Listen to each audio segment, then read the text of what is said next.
Somewhere over the Nevada desert, a shape with no tail and no precedent has been flying at night for years, long before the public was ever supposed to see it. It belongs to a program that just received an official number, and that number changes the math of the Pacific. Welcome back to the channel.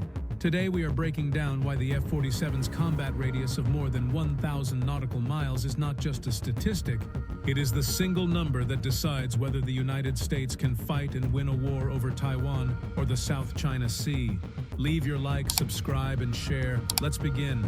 Let's start with the man who gave us this number. In May of 2025, the Air Force Chief of Staff, General David Alvin, posted an infographic comparing three generations of American fighters. On one side sat the F-15E and the F-16. In the middle sat the F-22 and the F-35A. And on the far end sat the F-47, alongside its drone partners, the YFQ-42A and the YFQ-44A. Alvin labeled the F-35A as Stealth. He labeled the F-22 as Stealth Plus, and he labeled the F-47 as Stealth Plus Plus, a designation nobody had seen before. But the number that stopped analysts cold was not the stealth rating. It was the range. More than 1,000 nautical miles of combat radius and a top speed above Mach 2. To understand why that number matters so much, you have to understand what combat radius actually measures. It is not how far a jet can fly. It is how far a jet can fly out, fight, and fly back home, with enough fuel margin to survive the return trip. The F-22 Raptor, the best air superiority fighter currently in service anywhere in the world, has a combat radius of roughly 590 nautical miles. The F-35A, the backbone of the future Air Force, can stretch to roughly 670 nautical miles. Both of those numbers were designed for a different kind of war. A war fought over Europe, with air bases close to the front line. Neither number works for the Pacific. Here is the geography problem nobody can avoid. Guam sits more than 1,500 nautical miles from the coast of China. Okinawa sits closer but well within range of Chinese long-range missile batteries. If American fighters need air refueling tankers to reach a fight, those tankers become targets, and they are far easier to find and far easier to kill than a stealth fighter. China has spent 2 decades building missile systems specifically designed to push American forces, including tankers, hundreds of miles away from its coastline. Military planners call this an anti-access, area denial strategy. In plain language, it means China wants to make the Western Pacific too dangerous for American support aircraft to operate in, which strands fighters that depend on those tankers. A combat radius beyond 1,000 nautical miles breaks that strategy. It means the F-47 can take off from Guam or from bases in Japan, fly deep into contested airspace, fight, and return without needing a tanker parked inside the engagement zone. According to reporting from the war zone, this figure roughly mirrors what the Navy has stated for its own next-generation fighter program, called FAXX, which is targeting something close to a 25% range increase over the F-35 Charlie. But the F-47's jump is even larger because it does not have to fold its wings to fit on a carrier, and it does not have to compromise its airframe for catapult launches. It can be built purely around range and stealth. This whole story actually starts more than a decade before anyone heard the name F-47. Back in 2014, the Defense Advanced Research Projects Agency, known as DARPA, published a study called the Air Dominance Initiative. The conclusion was simple but important. No single aircraft, no matter how advanced, would be enough to guarantee air superiority in the 2030s and beyond. The future needed a family of systems, a manned stealth fighter working alongside networked sensors, new weapons, and eventually drones. In 2015, Frank Kendall, then the Pentagon's top acquisition official, turned that study into the Aerospace Innovation Initiative, a roughly $1 billion program split between the Air Force, the Navy, and DARPA, designed to build full-scale experimental aircraft known as X-planes to prove out the riskiest technologies before committing to a real fighter program. Both Boeing and Lockheed Martin built secret demonstrator aircraft under that effort. Boeing's X-plane first flew in 2019. Lockheed's followed in 2022.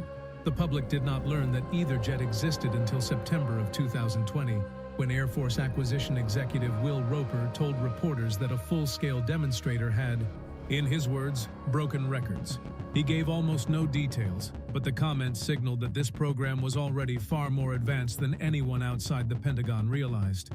For comparison, the legendary Advanced Tactical Fighter competition of the 1980s, which produced the YF-22 and the YF-23 and eventually gave us the F-22 Raptor, saw its prototypes log a combined total of about 157 flight hours. The NGAD-X planes, by contrast, have reportedly flown hundreds of hours each.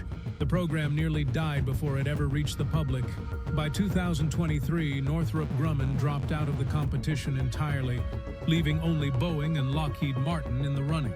Then in May of 2024, with projected per-aircraft costs ballooning toward roughly $300 million, 3 times the price of an F-35, Secretary Kendall paused the entire program. He later explained there simply was not enough money in the budget to fund NGAD alongside other urgent priorities, including air-based defense, without which, as he put it, the F-22s, the F-35s, and the future F-47's would never even get off the ground. For months, the most expensive and most secretive fighter program in American history sat frozen, waiting for a decision from the next presidential administration. Leave your like, subscribe, and share. That decision finally came on March 21st of 2025, when the Department of the Air Force announced it had awarded Boeing the engineering and manufacturing development contract, beating out Lockheed Martin, the only company that had ever built a stealth fighter for the United States military. It was a stunning upset. Boeing had not produced a new fighter jet design since the FA-18EF Super Hornet entered service back in 1999. According to Air and Space Forces magazine, the Air Force selected Boeing based on what officials called best overall value, citing the company's deep investment in digital engineering, including a complete digital twin of the aircraft built before any physical prototype existed, allowing engineers to test radar signature and manufacturing processes entirely in software. Now let's talk about how Boeing is actually delivering more than double the range of an F-22 inside a similarly sized airframe. The answer is not one breakthrough, it is 3 technologies working together. The first is airframe shaping. 6th-generation fighters are being designed without large vertical tails because tails create drag and radar reflections. Less drag means more efficient cruise flight, which directly extends range. The second is internal fuel volume, with Boeing reportedly building a larger internal fuel fraction into the F-47 than either the F-22 or the F-35 carry. The third technology is the real game changer, and it is called the adaptive cycle engine. Both GE Aerospace with its XA-102 design and Pratt & Whitney with its XA-103 design completed assembly readiness reviews in May of 2026, clearing both companies to begin building physical prototype engines under the Next Generation Adaptive Propulsion Program. A conventional jet engine has to be tuned for one job, either producing massive thrust for combat maneuvers while burning fuel quickly or running efficiently at cruise altitude. An adaptive cycle engine can shift its internal airflow configuration mid-flight, acting like a thirsty, high-thrust engine during a dogfight, then reconfiguring into a fuel-sipping cruise engine for the long transit home. For a fighter that needs to cover 1,000 miles, fight at Mach 2, and still make it back, that flexibility is not a luxury, it is the entire point. The price tag for all of this remains enormous.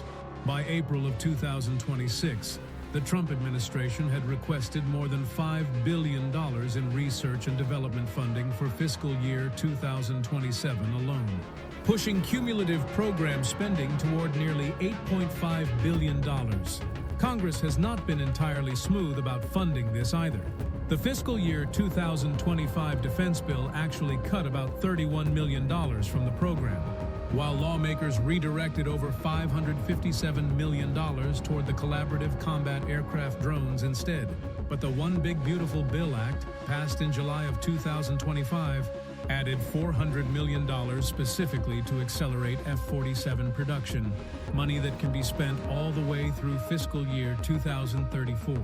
The Air Force has stated it plans to buy at least 185 F-47's, matching the current size of the F-22 fleet, with manufacturing of the first airframe already underway at Boeing's plant in St. Louis, Missouri. First flight is targeted for 2028, with initial operational capability expected in 2029. If that timeline holds, It would be the fastest development cycle for a sixth-generation fighter in modern history. For comparison, the F-22 took 14 years from contract award to operational service. But raw aircraft numbers only tell part of the story because the F-47 was never designed to fight alone.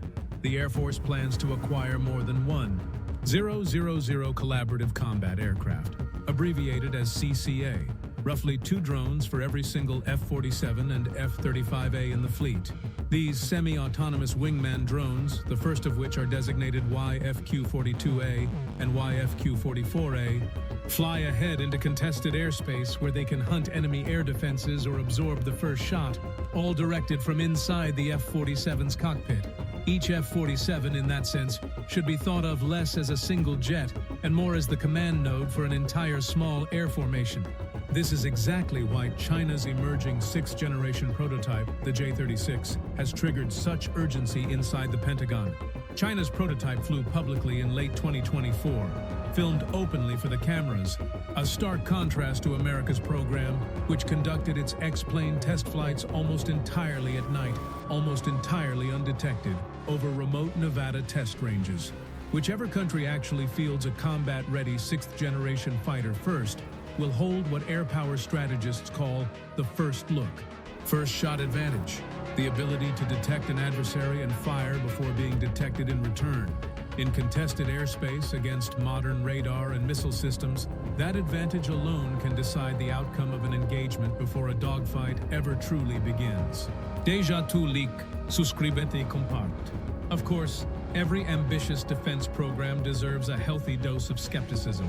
Boeing's recent track record on other fixed-price defense contracts, including the KC-46 aerial refueling tanker and the T-7 trainer jet, has been a story of delays and cost overruns. A 2028 first flight for a brand-new sixth-generation fighter would represent the fastest timeline ever achieved for this class of aircraft, and much of the F-47's actual design still remains classified. The Congressional Budget Office had warned as early as 2018 that a sixth-generation fighter of this caliber could cost up to $300 million per copy, a figure that still appears to be the most cited estimate even after the program's 2024 redesign for affordability. Whether the Air Force can actually hold that line, while also funding more than 1,000 accompanying drones, remains one of the biggest open questions hanging over the entire NGAD effort. What we do know, confirmed directly by the Air Force's own Chief of Staff, is this: a combat radius beyond 1,000 nautical miles is not a marketing number. It is the specific capability designed to solve the exact problem that has haunted American air power across the Pacific for 2 decades. If the F-47 delivers on that promise, it does not just replace the F-22, it rewrites where and how the next major air war could actually be fought. So is more than 1,000 nautical miles really enough to guarantee American air dominance over the Pacific for the next 3 decades? Or is China's J-36 closing that gap faster than the Pentagon wants to admit? Let me know what you think in the comments below. If you enjoyed this breakdown, hit that subscribe button so you don't miss our next deep dive into the technology shaping the future of air combat. Leave your like, subscribe, and share. Until next time.